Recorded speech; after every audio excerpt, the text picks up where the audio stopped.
Hi there, my name is Sheila Farher-Gemma and I am the founder of Connected Sponsors.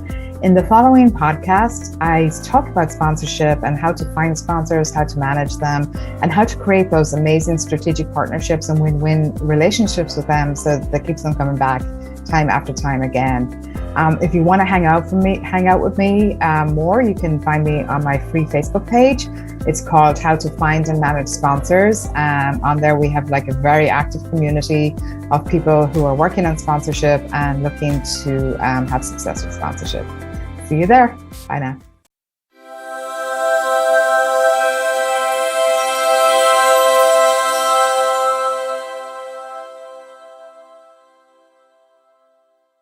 Sherry Sokolowski here from SLS Event Planning, and I'm super excited about today's guest, Sheila FG.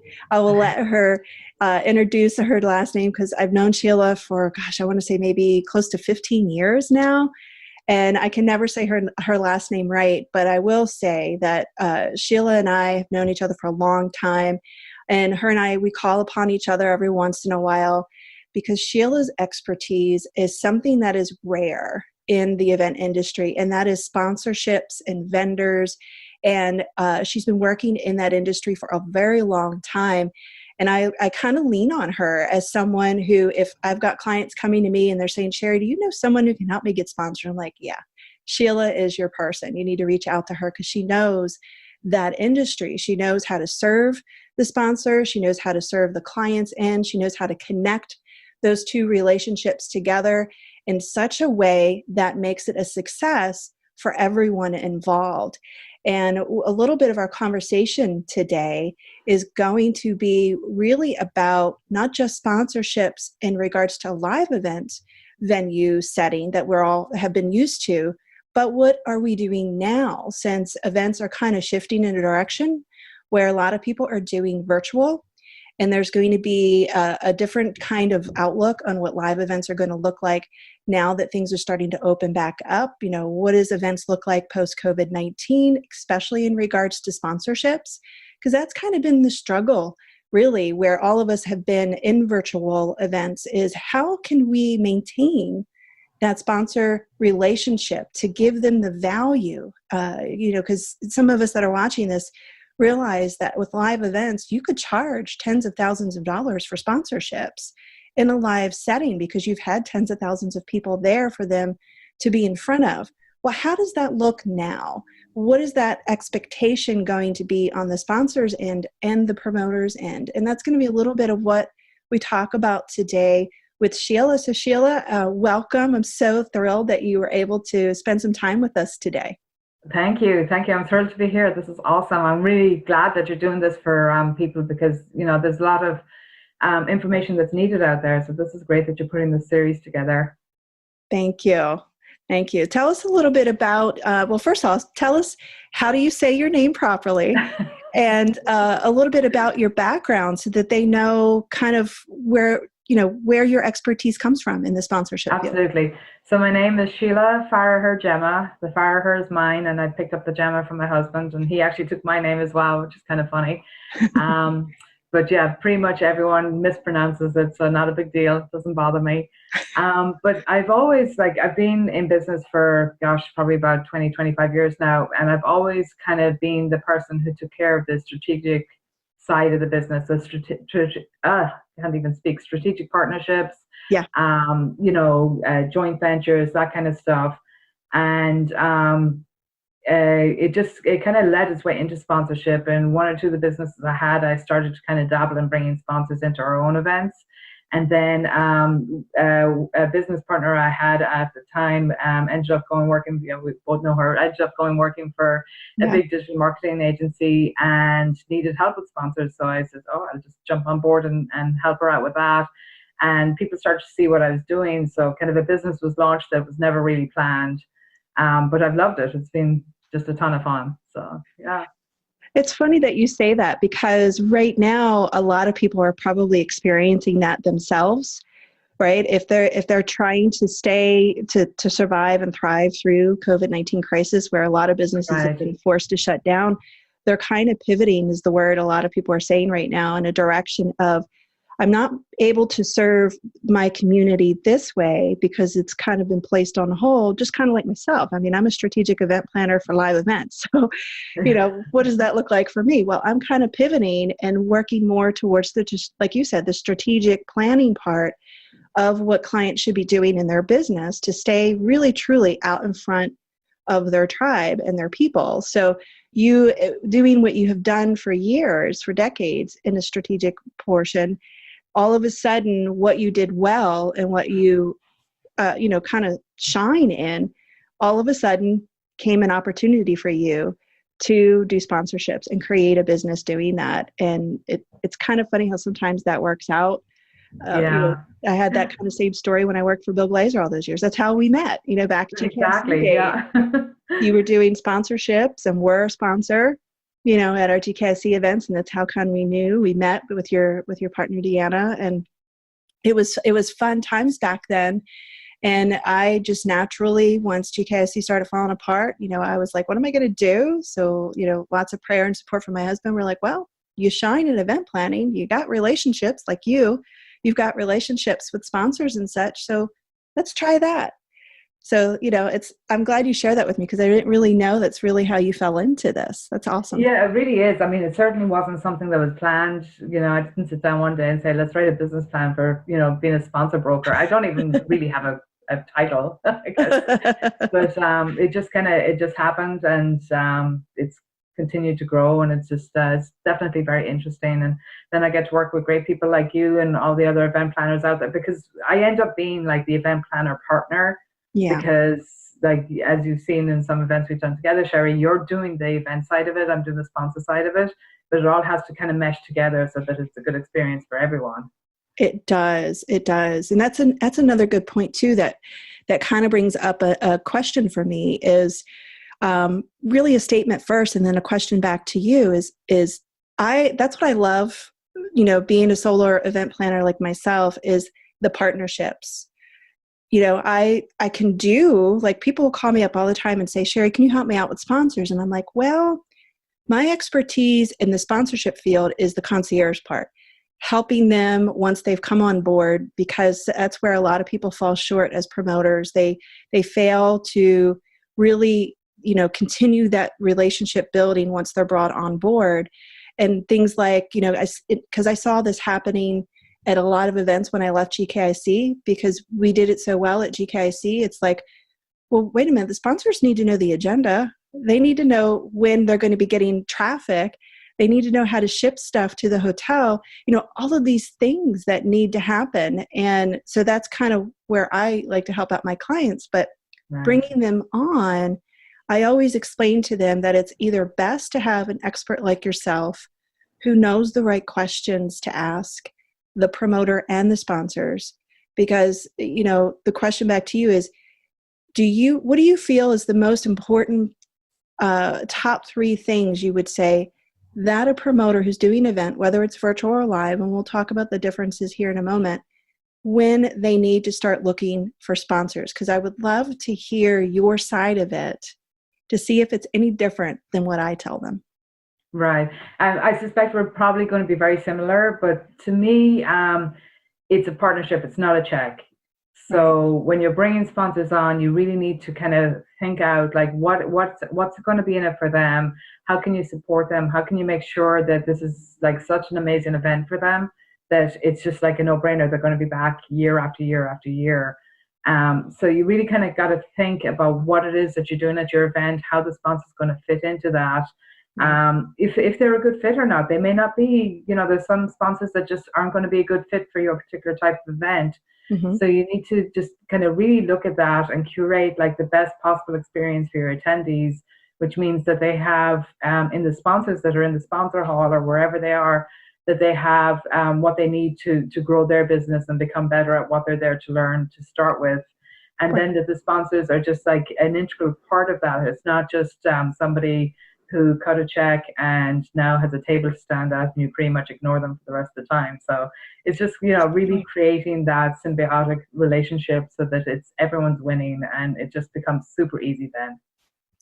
Exactly. And I do definitely agree with you on all of that. I can actually give you an example of one of my clients that I've been working with now for about a year and a half.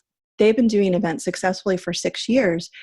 And they have, and it was interesting because when I first started going to their events and managing them for them, and I would sit back and I'm like, wait a minute, these were the same sponsors that were at their event 13 weeks ago, because they have events every 13 weeks, so 4 times a year. And I thought to myself, why would what benefit is it for those sponsors to come? Because I was looking at it in a different light of other events that I've done, right? So every event is different. And the way that they treat their relationships with their sponsors is, like you just said, a partnership.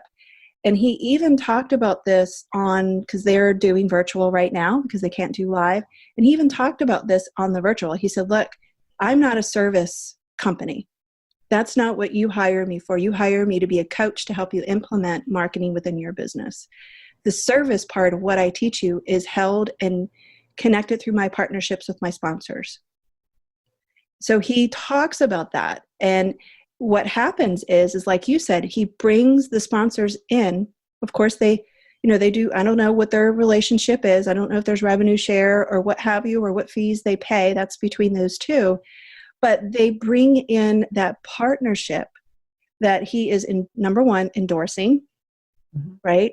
I know these sponsors are doing their job the best way that they can for the needs that I know my clients have. Like you said, the best experience for your attendees, what it is that they need from these sponsors to help them grow, excuse me, to grow their businesses. And he's like, I know these guys. They can help you with that. So they bring them in and they just showcase them. And that's the partnership. And what that does, and those of you listening to this, what that does for you is it builds your partnerships with other companies that can do things for you that you don't know how to do yourself, but you know your clients need. That's actually a 2-part. Also, it will allow you to focus mostly on what you know you want to bring in services through yourself and through others. And it opens your eyes to looking at sponsorships in a different way. Yeah. And if I could add a 4th thing as well, it also helps your attendees to grow, and because you're giving them all the resources that they need that you can't provide for them. So it's all right there for them. Yes. And if you set it up to where they're back again and again, you can work with the sponsors to say, hey, look, use this opportunity to meet with not only new clients, because they're always bringing in new potential attendees at every event, but your existing clients that, now they have an opportunity to be in front of you face to face. Let's sit down and talk about what else I could be doing with you, or maybe a particular concern that you have of something that's been happening, but it's been hard to talk about over the phone, or you've just been both too busy or what have you. So it's like looking at sponsors in a different way. So those of you listening to this, if you have an event, whether it's virtual or, honestly, I don't even want to say the word event. If you have a business where you know that your clients, in other words, could be utilized and grow with you through other services that you can't offer, look for those partners and bring them in as a sponsor to your business. So Sheila, let's take that next step, that next natural step of this conversation of what is the best way to go about reaching out to these potential partners as a sponsor? So the small step even before that is to figure out who they are. So if it's very easy if I'm sorry, there's a lot of street noise going on at the moment. I hope you don't hear this, but nope, I don't. It's very easy if you're teaching the thing that you do. So if you are like a real estate guru and you're teaching real estate, or you're a marketing guru and you're teaching marketing, just look at your checkbook. Who are you cutting checks to? Whose software are you using? What is it that you're doing? Where are you basically spending your money? Because those are probably going to help your students as well. And then just look at, so if you have kind of a software company, what are other good software companies maybe to bring in as well? Or maybe you just want to keep it exclusive to the one that you use. So think of the students' journeys. What is it that are the attendees' journey? What is it are they going to need as they go through and try and do the thing that you're teaching them to do, or use the information that you're giving them. And if you do that and kind of mind map it out, you'll probably come up with a whole bunch of either companies that or types of company that you think would be good, and then you just kind of research that out. And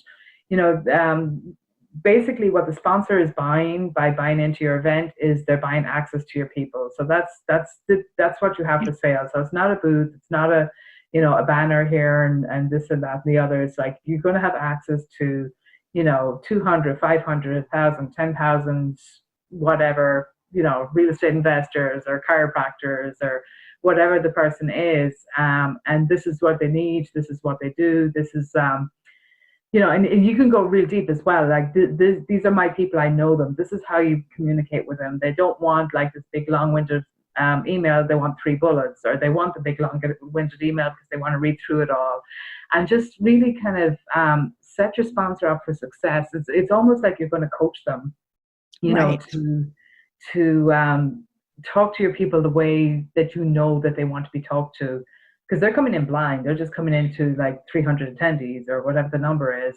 Right. And they don't really know what that is or what that means. So like the more you can do on the front end, kind of get them ready for that, the better you're going to be as well. Like, is this offer going to be better than this offer? If we're at the trade show and we offer this for people who sign up or this for people who sign up, which you think is going to, have more traction, that kind of stuff as well. So just like really thinking deep about it. It's not just a matter of pulling in a sponsor, like I said, and getting a check that pays for your event. And you're like, okay, great. Who's that guy again? I forget his name. You really want to do a little more than that. Well, exactly, because you're, like you said, you're setting them up for success. I mean, most of what these sponsors do throughout the year, it is look for other opportunities to sponsor, events. So, right. they're not familiar with who you are. They probably are familiar with you enough as far as what they can find out on Google, right? Exactly. Or on your website. Exactly. Yeah. But that doesn't tell, like you said, that doesn't tell them how your own followers understand things and how they receive things, how they convert, what is it that gets them to say yes. So that's great information, right? That was a really big golden nugget, Sheila. I'm thankful that you brought that up. Yeah, you just kind of got to think of things from a different point of view. It can't be your point of view. It's like the person coming in, how can you really, give them the best experience that they're going to get and really build value in that sponsorship. And then going back to your client that has the events every 13 weeks, I mean, his sponsors are coming back, possibly seeing the same people because they're just continuing to build those relationships. Right. They're still getting business out of it. I'm sure every 13 weeks there are some people in the room that are new compared to the last set. Mm-hmm. So it's just, it becomes a no-brainer, and it becomes a very easy way to do business and gather leads. It is. And it's one of those things where, sponsors also, if you're doing this kind of relationship building with them, where you're preparing them beforehand as to how your attendees are going to receive them. Like you said, some may just give me the gold nuggets, Right. Give me the bullet points. I don't want that kind of offer for my clients because I don't think that's going to go over well. So let's talk about something else. Because almost every single business has multiple things within their umbrella of service, right? So just because, let's use a fulfillment house, for example, just because it's a fulfillment house, doesn't necessarily mean they just focus on little tchotchkes that could be sent out. They could also be looked at, well, let's have a conversation with this fulfillment house. What other things within your ballpark are you good at? How else could we work together that would really make the most sense to my attendees?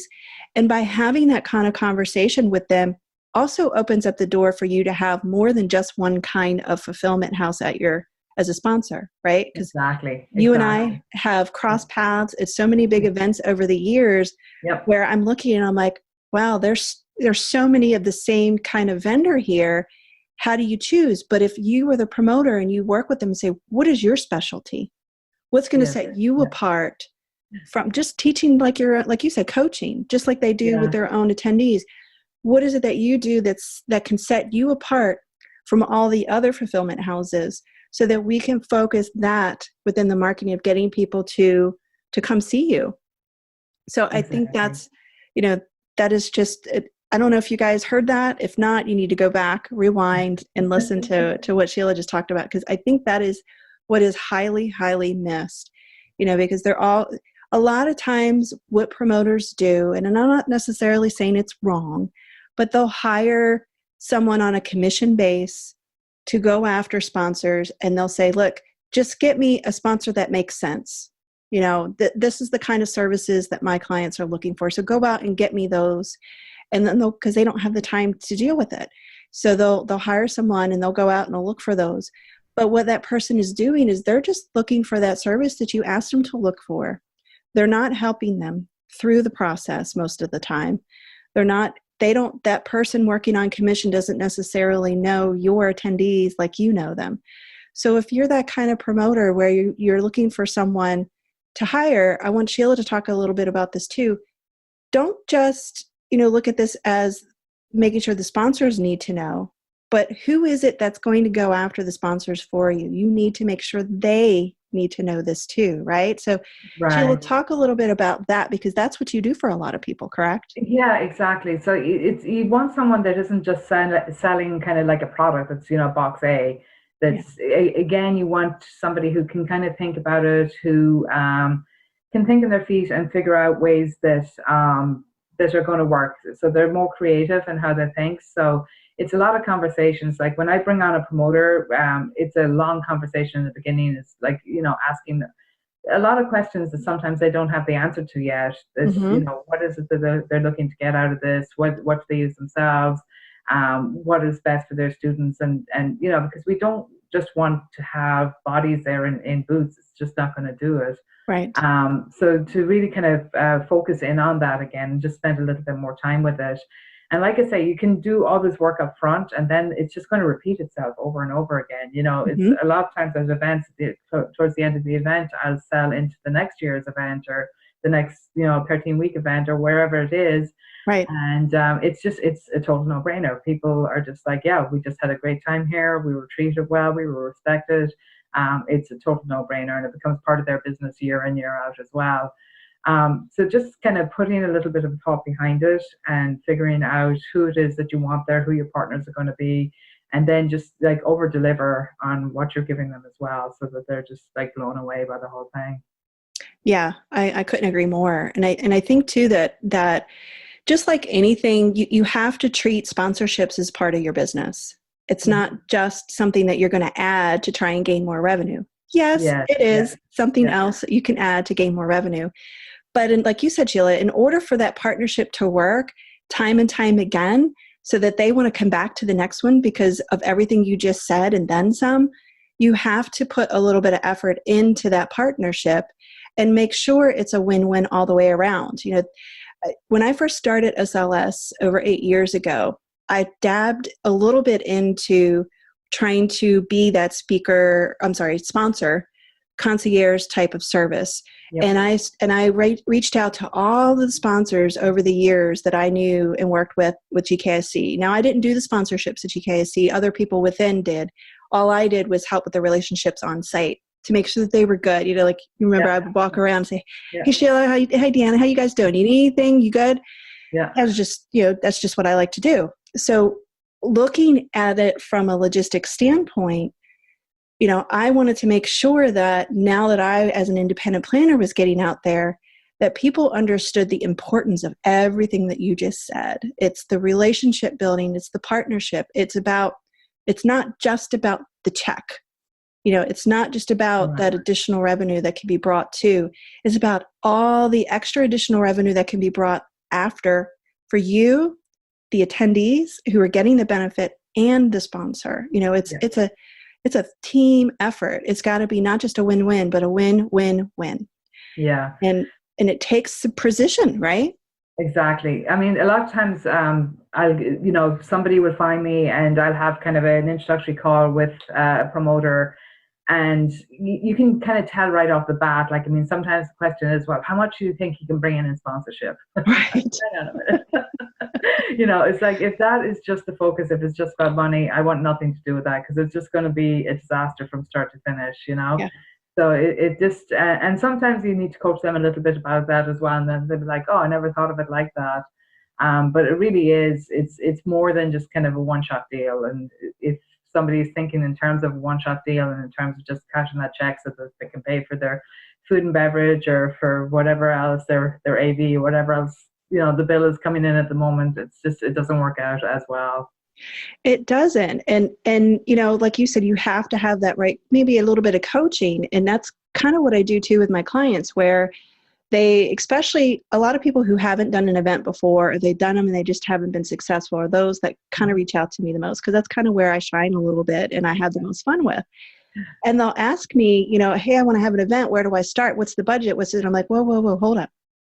Let's start with the first thing first. First things first. What's your why? What's your purpose of having this event to begin with?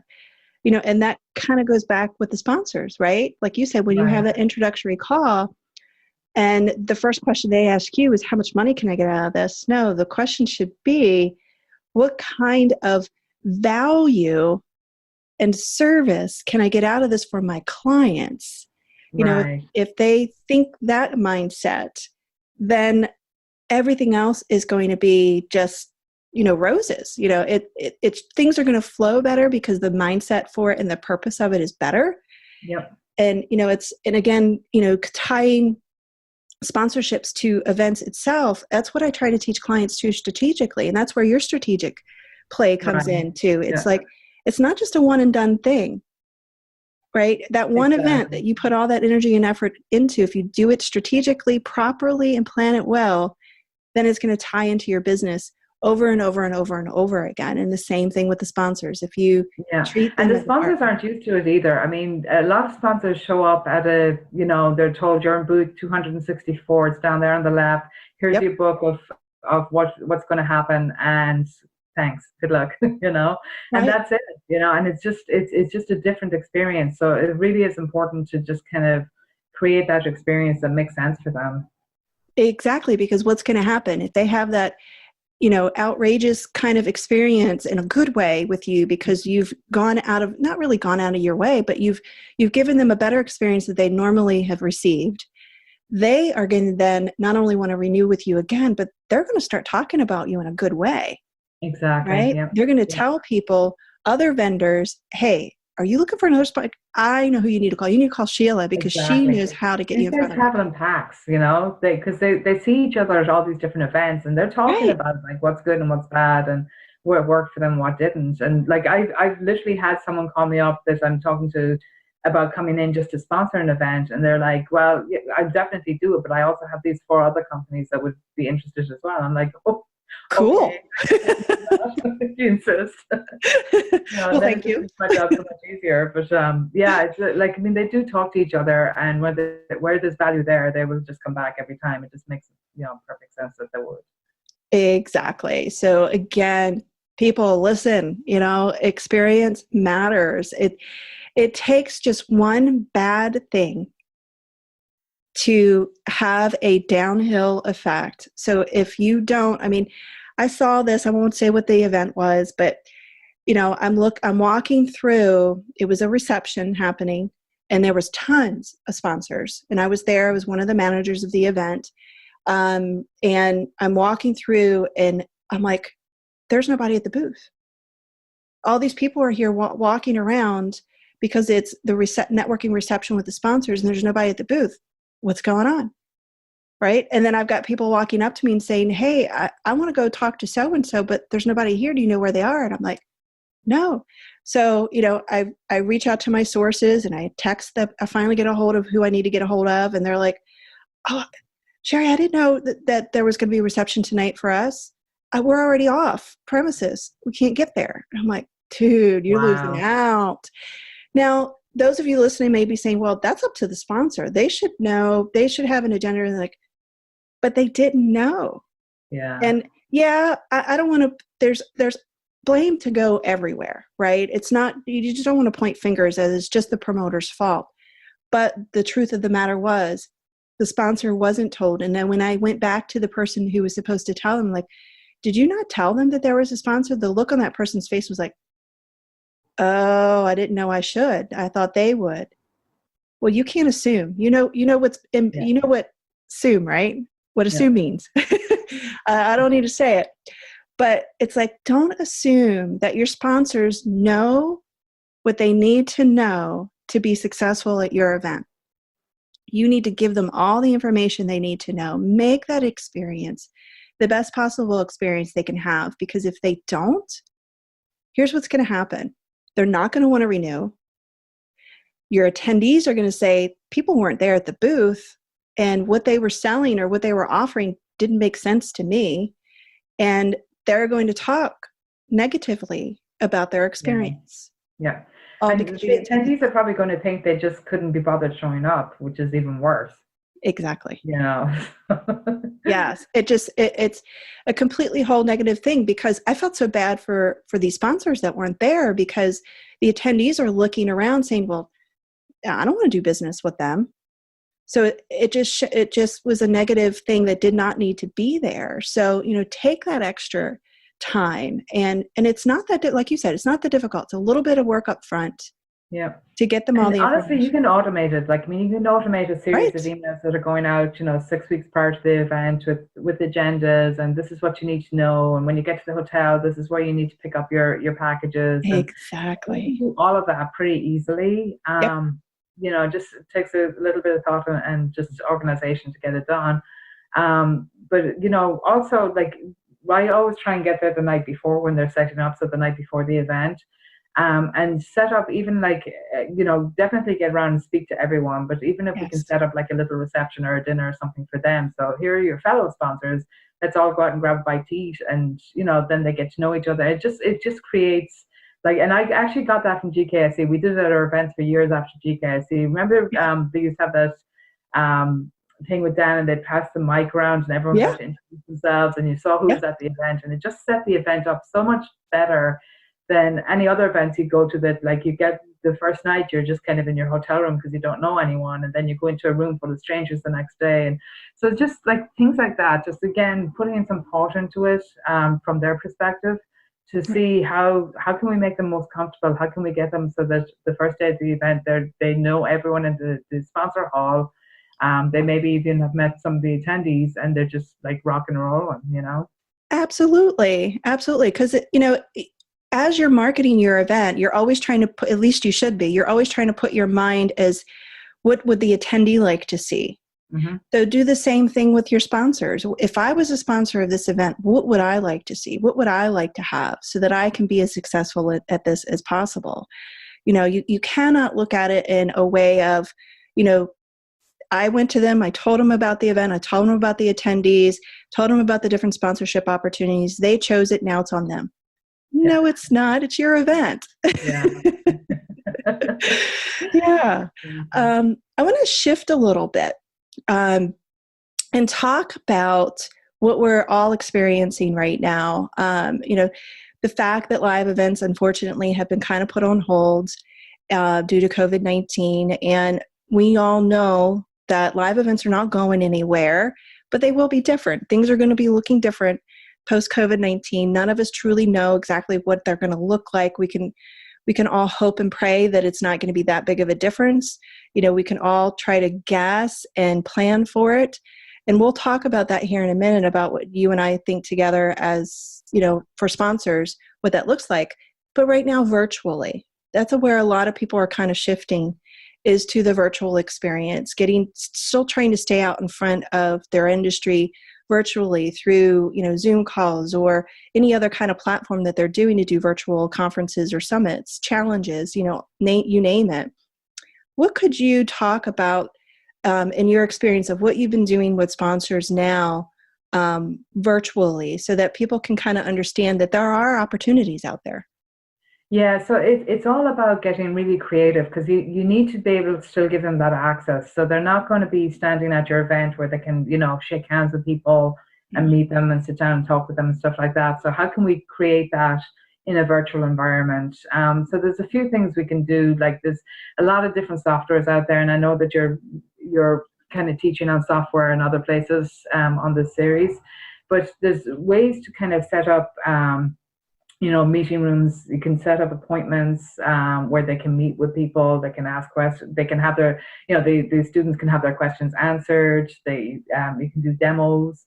that kind of stuff. So we just have to get really outside the box of like, how can we still give them as much access as you can? Maybe give, like, usually kind of the sponsor thing, if somebody's going to present on stage, that's really a high price sponsorship because there's a lot of exposure. Right. But maybe for this, we need to be able to have them do kind of presentations, so that they have, maybe kind of between the speakers, they can jump on and do like a 5 or 10 minute quickie presentation of this is who I am, or interview with the host, something like that, just so that they're getting more of that exposure as well. And then maybe create like special offers that are tied into what the host is doing, so that it's more than just kind of, this is my widget and you can buy it for so many dollars. It's kind of more tied into, as part of my program, we're going to take company X and you're going to have 60 days of their program as well tied into it, so that it's more of a collaborative type of thing. Gotcha. Just and ask them, like, just say what works best for you. What, like, when you are on your own and you have a lead in front of you, what is it like? What is it that gets your lead into your funnel? What is it that makes them progress along? Can we do something like that for our group as well? And just kind of collaborate with them to see what the best way is to get that exposure for them. And then think outside of the event would be my last thing. Is, just, it's not just like for the 48 hours that this summit is going on, or 72 hours, or whatever it's going to be. But outside of it, what can we do during the year? Can I do like an endorsed email for you? Can we do a webinar? Can we do ongoing stuff? Maybe a little mini series of, if it's something complicated like a piece of software, maybe it's like a 6-part series of how to get yourself set up in software X, Mm-hmm. something like that. But just kind of be creative with it, but bring the sponsor into it as well, because you might come up with like this great idea in your own mind, and you say to the sponsor, we're going to do this for you, and they're like, yeah, that doesn't actually work for us. You want to really collaborate on that and make sure that everyone's kind of on the same boat. And again, just showing that you're making that kind of effort is going to go a long way to building the relationship. That's some great information. I don't know how many notes you all are taking, but I got about 1.5 pages of notes here right now.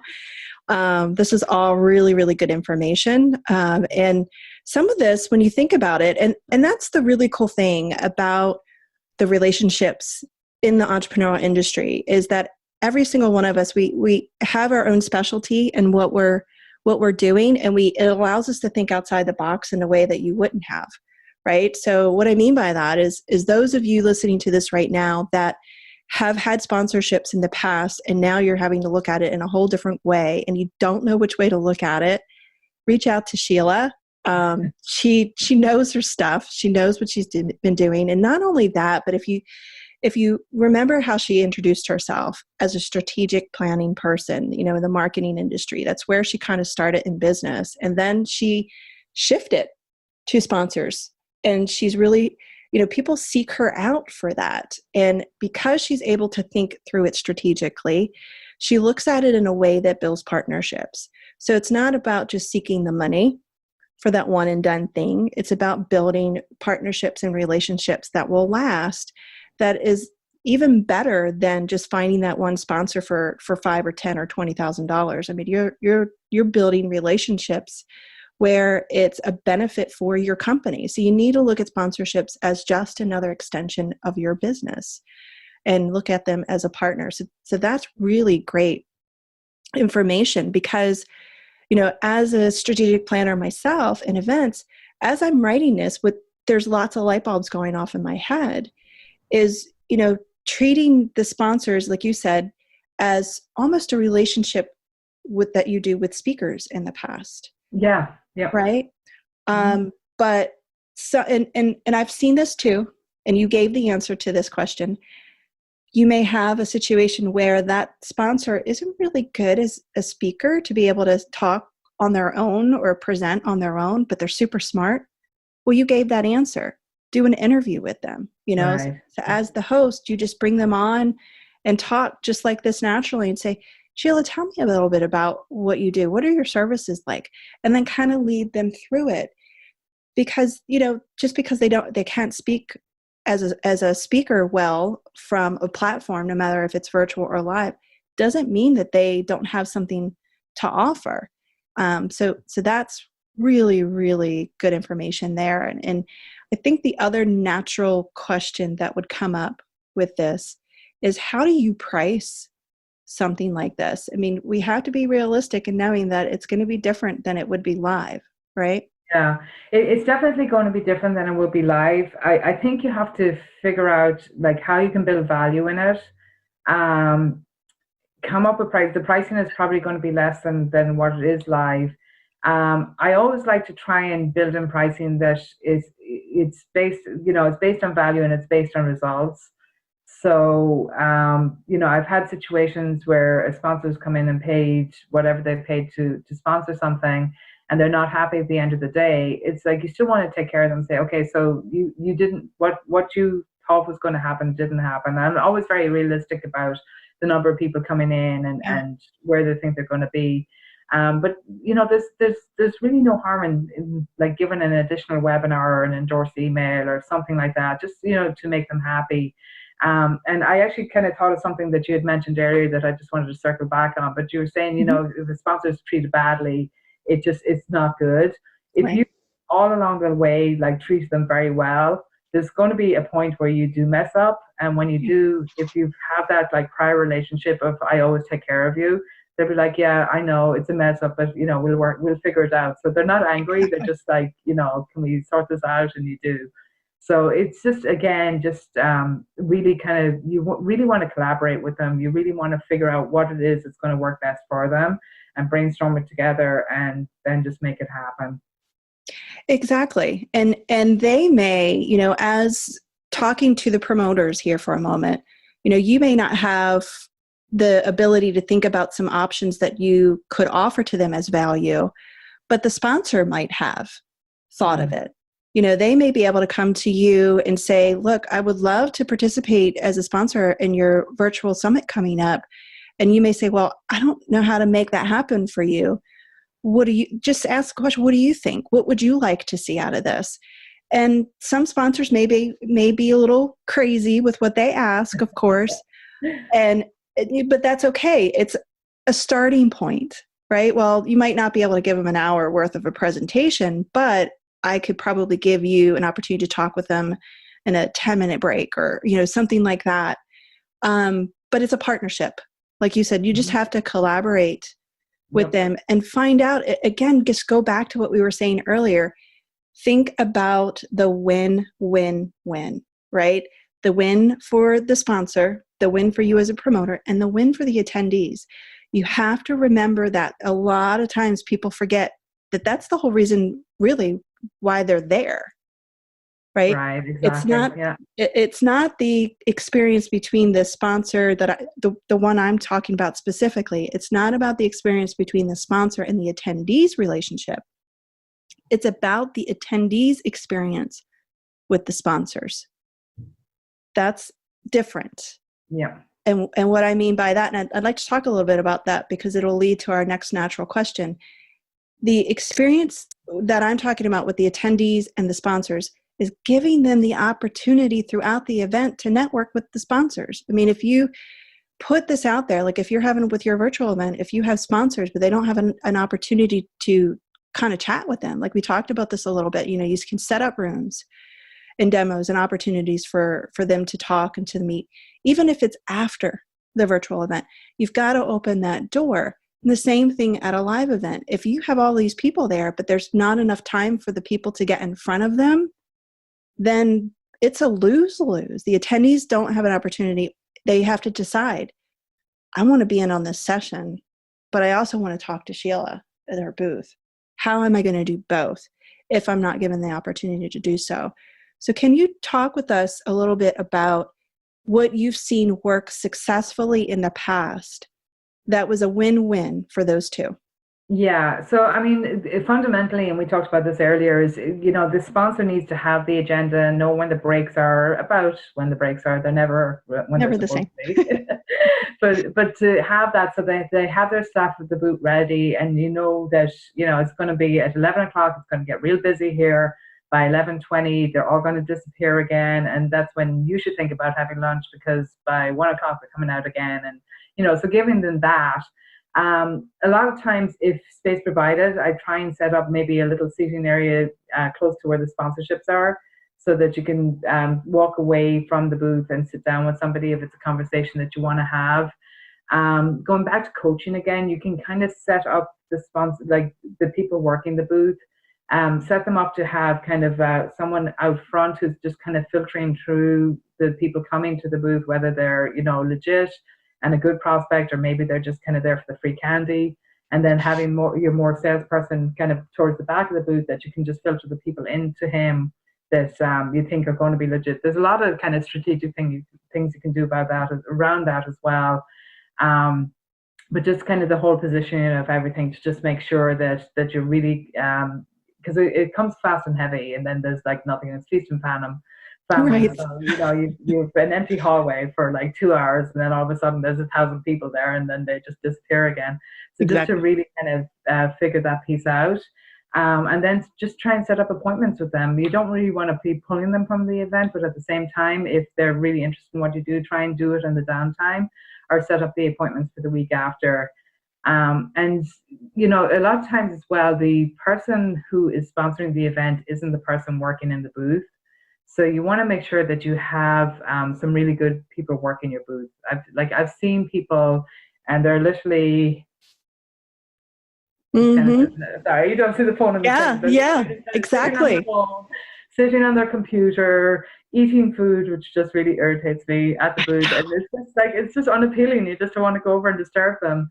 So, you got to make hay when the sun shines, and they just need to be on when they need to be on. And I've literally gone back to sponsors and said, the event didn't work out great. I know you're not happy with it, but I got to give you some honest feedback about your people who were there. Right. And let them know, because they don't know. They're paying them a fortune to be there, and they're just, oh, hey, it's Miami. I'm going to go out drinking all night and not show up the next day because I'm hungover. I know. I'm amazed half the time I see that happen, where it's like, dude, you don't look well. Are you okay? I was out late last night. And they try to claim that they were out late last night with clients and such. Yeah. Like, still, dude, that's not professional. Yeah. It's like you have a short window of time there. So, and this kind of goes back to coaching your sponsors as well. I had somebody actually give me an idea of setting up like a coaching program, a 6-week coaching program for the people in the booths before the event, to really kind of go through and, what's the quickest way, what's the most efficient way to kind of get as many, talk to as many people and filter out kind of the people who maybe aren't going to be a good fit very quickly, and just kind of, so you really kind of win at the event. That's awesome. Is that something that you are putting together? I haven't put it together yet. I've thought about it. I'm not exactly sure if it's I'm not sure if that's where I want to go or not, but we'll see. Well, that would be awesome. Those of you listening right now, if you think that having that kind of information, whether it's the time with Sheila, who knows her stuff, or maybe something that she could put together to offer you, and that would be something you'd be interested in, I'd love for you to leave your comments here below the video and say, yes, Sheila, I want that. Raise your hand and say, I want that. I would invest my time, my money into something like that, because I want to know how I can have the most success at my booth. So if you're interested in that, I'd love to hear from you so that I can relay that to Sheila, because I understand. Yeah, I'll build it. If there is interest in it, I will certainly build it for sure. Yeah. I mean, me looking at it as an event planner standpoint, I definitely think it's something that's needed. But like you said, you want to give what's needed. So this is a great way for us to put that sort of survey out there, is those listening to this, if you think it would be beneficial for you to have some sort of coaching program, whatever that looks like, Sheila can figure that out. But if you say yes, put yes in the comments here, and I will give that information to Sheila. Because she's got a big serving heart, and if she knows that there's a need out there for this, then she'll put the energy and effort into getting it out there for you. That's great, because I definitely think it's important. Awesome. Because you've got really great information. Here's a question I'm going to throw out there for you. Yeah. I have people ask me this all the time, and you'll probably laugh, because we've had a handful of people like that in the old GKIC days, and I still see it at big events like TNC and such. is it worth, in your professional opinion, to hire and spend your money to have someone else at your booth to draw attention to your booth? Like the booth babes? The booth babes, Yeah. or a celebrity, or something along those lines.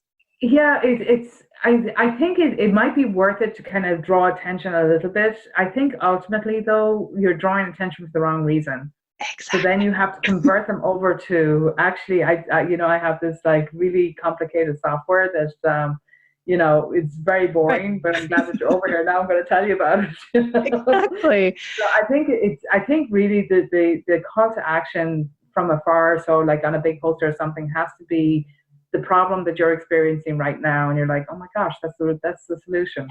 So I would rather see people focus on that and focus on putting more money behind that than to try and just like draw people over for the wrong reason. I mean, it's, people do it and it's funny and all the rest of it, but honestly, it's like, I don't know if it's ultimately at the end of the day, and it's going to be a turn off for some people as well. So, It will, because it draws attention for the wrong reasons. And I think right. for, my argument, I mean, I agree with you 100%. I think my argument with that too would be, look, if you have the money to invest in something like that, why don't you reach out to the promoter and see if there's a break or a reception or a lunch or something that you can sponsor to where you actually have the attention for the right reasons at that point. Yeah. Or if you want a bigger space and stage it up where you can have consultancies. So people can sit down with you for 15 minutes and consult on whatever it is, and you bring them value, and who knows where that's going to lead to, Right. Spend a few extra thousand or whatever on a bigger booth, or, have, it, like you said, a seating area, something where you can draw the people out of the walkway into your booth and be able to set aside with them and chat with them, maybe over, a cup of coffee or a snack or something like that, instead of a person who is half dressed or a celebrity, where the attention is being taken off of you and your service. Yeah. Unless it's really tied to your brand, which it's going to be a hard argument that is tied to your brand. Unless it is, I think. Well, I've seen those things. Yeah, I've seen. I think it was at TNC, and I also saw it at Funnel Hacking, where one of the sponsors, I don't, and this is funny because this is what's important, I don't remember the full name of the company, and I don't know what they do, but I remember them because the person was dressed up as a pickle, and they were riding around on a cart with pickles in it and giving away pickles because the company's name had pickle in it. Design Pickle, probably. Yeah. So, I mean, it's funny, but, in my opinion, as a strategic planner on that part, is I would have gone a little bit deeper in that and saying, if the reason I'm dressed like this is because I can design cool things like this for your business, something along those lines, so that it makes sense to the brand. Yeah. And what about like taking that money into designing something? So having a little workshop where you can come over and design your own logo or your own whatever it is that like there's a lot to be said from walking away from an event with something actually done and achieved. So I wrote this, I have 5 emails that I learned how to write, or I have something that I'm coming home that I can now implement, versus I have a picture of me in a pickle. Exactly. Now that's great information. That's another gold nugget, Sheila. Yeah. It's like, they're walking away with, I mean, I would rather that. If I'm not understanding truly if I walk up to your booth, and I've done this over and over and over again, I'm walking past booths and I'm like, I don't really understand what you do. And the person, like you said, is sitting here on their phone, and I'm walking up to the booth and I'm looking, and they don't even engage. And I'm just, and all you have at your booth is pop-up banners and literature with a person not even engaging. You've lost out. And who knows? This could be your number one problem in your business that they can solve, and you guys never connect, and you never know. Because I don't know what problem you're going to solve for me based on the literature you have.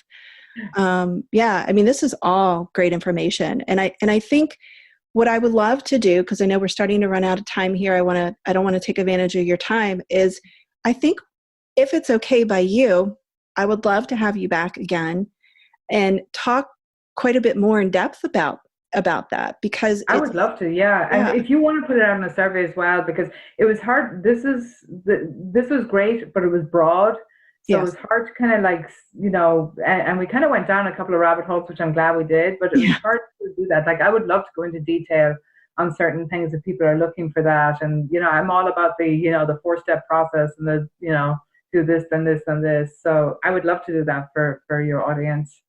I would love to do that They're too. interested, so poll them and see what they want. Yeah. Yeah, let's do that. Let's do that. Because I think you have, you've got such an awesome business mind when it comes to what works best with sponsors and the partnerships. And as we're looking post COVID-19, we didn't even get a chance to really truly talk about that. Right. Like you said, we did go down a couple of rabbit holes, and it's probably a little bit my fault because it's like, oh, let's talk about this. Let's talk about that.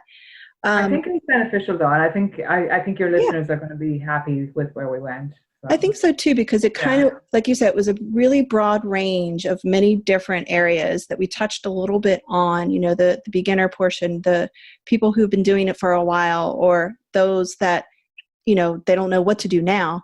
We talked a little bit about all of those areas, but yes, just like Sheila said, if you would, and you're listening to this and you would like us to get back together again and talk specifically, right, about a certain area in regards to sponsorships, the outlook from the sponsor's point of view, how can I be a better sponsor? Or the outlook from a promoter's point of view of how can I obtain more sponsors? That kind of thing, let us be a little bit more specific. And I'll think about it myself. I'll think about, as we talk through this, I'll go back through the interview. I've taken lots of notes, and I may reach directly out to Sheila and myself and say, hey, let's talk specifically more about this. She may even have some more information too, because she's a lot like me, where we're consistently having our ear to the door of what's happening, what's going to be happening, what's the future look like. So I will definitely have Sheila back. And if you would like it to be live, because I'm starting to tiptoe in that direction, where it gives an opportunity for people to ask questions live during this. If this is something that you are interested in, please let me know that too, because it's a very good topic. Sponsorships, I think, for so long is overlooked. It's an area that's overlooked. And when it is looked at, it's not looked at it in a partnership way. And I think that's where people need to shift their mind on this, because right now we are all in this together, and we're going to get through this together. And I think using sponsorships in a new way of thinking as a partner is the way to do that. So Sheila, thank you again for your time. You're welcome. This is awesome. Thank you for having me. I really appreciate you reaching out. I had a lot of fun with this. This was fun. Good. I did too. And like you said, we could have went down so many different rabbit holes and focused more on but I will do and reach back out to you, and we'll specifically talk about one kind of topic, and maybe even have an opportunity for Sheila, if she's open to it, to teach a little bit more. I would love to. Yeah, we can even dive deep into something, do like a little mini series for people or something, and just give it to your people. We'll definitely talk about that. I would love that. So again, thank you again, Sheila. This is Sherry with the Strategic Event Planner of SLS Event Planning, talking with Sheila again today about sponsorships and how to make them a partner with you. They're just looking at them as a partnership and not just another revenue opportunity for you. And what does that look like now and into the future? We talked a little bit about that today. There are so many golden nuggets. I have 2 pages worth of information here where we talked about partnering with them, figuring out who they are before you even start reaching out to them. We talked about the right experience for your attendees. We talked about collaborating with them right now in a way that works best for both of you, so that you could do something virtually together. And she gave a lot of great information for sponsors themselves on tips on how to make your experience at live events and virtually the best that it could possibly be. So thank you again so much for tuning in, and stay safe and stay in touch.